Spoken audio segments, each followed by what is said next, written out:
Hi అండి అందరికీ. మినప్పప్పుతో వడలు ప్రిపేర్ చేశాను.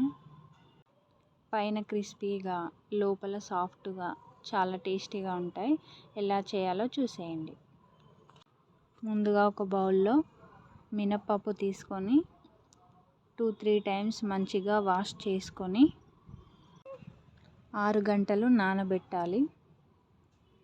మినప్పప్పు మంచిగా నానిన తర్వాత మళ్ళీ ఒకసారి వాష్ చేసుకొని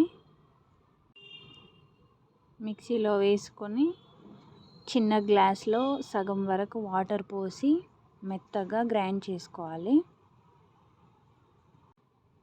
ఈ మినప్పిండి 3-4 గంటలు పక్కన పెట్టుకోవాలి. తర్వాత ఇందులో జీలకర్ర, సన్నగా కట్ చేసి పెట్టుకున్న పచ్చిమిర్చి, సన్నగా కట్ చేసిన ఉల్లిగడ్డ, కరివేపాకు, కొత్తిమీర, సాల్ట్ అన్నీ వేసుకొని కలుపుకోవాలి. ఇప్పుడు ఒక ప్యాన్ తీసుకొని అందులో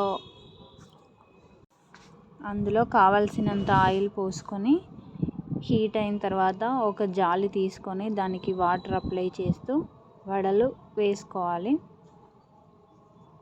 ఇలా జాలితో వేయడం వల్ల వడలు చాలా పర్ఫెక్ట్ షేప్లో వస్తాయి.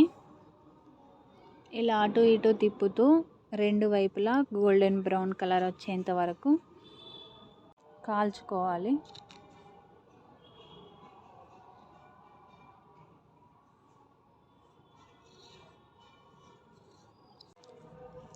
పైన క్రిస్పీగా లోపల సాఫ్ట్గా టేస్ట్ చాలా బాగుంటుంది. వడలు చల్లారిన తర్వాత కూడా ఆ క్రిస్పీనెస్ అనేది పోదండి. ఒకసారి ట్రై చేసి ఎలా వచ్చిందో కామెంట్ చేయండి. Okay, bye bye.